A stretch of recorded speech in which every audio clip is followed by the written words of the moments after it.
প্রিয় বন্ধু, আমি রজনীকান্ত দৌড়াই। আপনাকে প্রিয় বন্ধু রূপে সম্বোধন করছি, কারণ ঈশ্বর জগৎকে এমন প্রেম করলেন যে আপনার একজাত পুত্রকে দান করলেন, যেন যে কেহ তাতে বিশ্বাস করে সে বিনষ্ট না হয়, কিন্তু অনন্ত জীবন পায়। ঈশ্বর সৃষ্টিকর্তা মানুষকে তার প্রতিমূর্তিতে সৃষ্টি করেছিলেন, কিন্তু মানুষ পতিত হয়ে সেই ঈশ্বরের প্রতিমূর্তির গৌরব থেকে বিচ্যুত হয়েছে।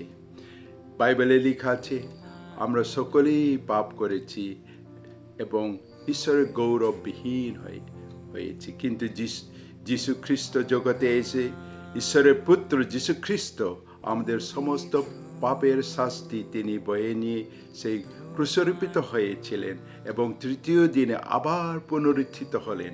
সেই যীশু রক্তের গুণে ঈশ্বর আমাদের সৃষ্টিকর্তা আমাদের সকলের পাপ ক্ষমা করেছেন।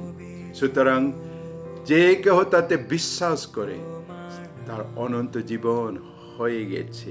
সুতরাং আপনি যদি গ্রহণ করতে চান, কেউ বাধা দিতে পারবে না, কারণ যীশু খ্রিস্টই পথ, সত্য এবং জীবন। তিনি সেই চূড়ান্ত সত্য।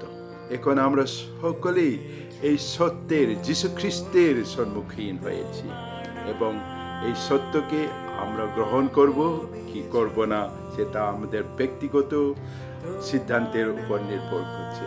আপনি যদি ইচ্ছুক হন, তাহলে আপনি যিশুকে গ্রহণ করুন, এই অনন্ত জীবন গ্রহণ করুন, কারণ যিশু আমাদের সমস্ত পাপের শাস্তি নিজের উপরে বরণ করেছেন। তার জন্যই আমাদের পাপ ক্ষমা হয়ে গেছে এবং আমরা সেই অনন্ত জীবন, নূতন জীবনে আমরা প্রবেশ করি।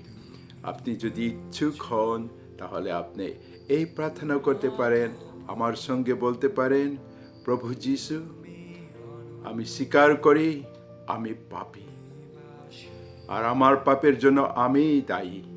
আমি বিশ্বাস করি যে যিশু, তুমি আমার পাপের শাস্তি ক্রুশে বরণ করলে এবং তৃতীয় দিনে উত্থিত হলে। আমি তোমাকে বিশ্বাস করি। আজ থেকে আমি এই স্বীকার করছি, যীশু খ্রিস্ট তুমি আমার প্রভু, আমার মুক্তিদাতা, আমার ত্রাণকর্তা।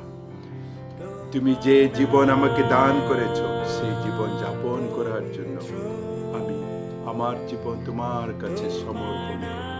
তুমি যে আমাকে সেই পবিত্র আত্মা দান করেছ, স্বর্গ থেকে যাকে প্রেরণ করেছ, সেই পবিত্র আত্মাকেও আমি বিশ্বাসে জীবনে গ্রহণ করি। যিশু, তোমার নামে আমেন। আপনি যদি এই প্রার্থনা করে থেকেছেন, তাহলে আপনি নূতন জীবন গ্রহণ করেছেন।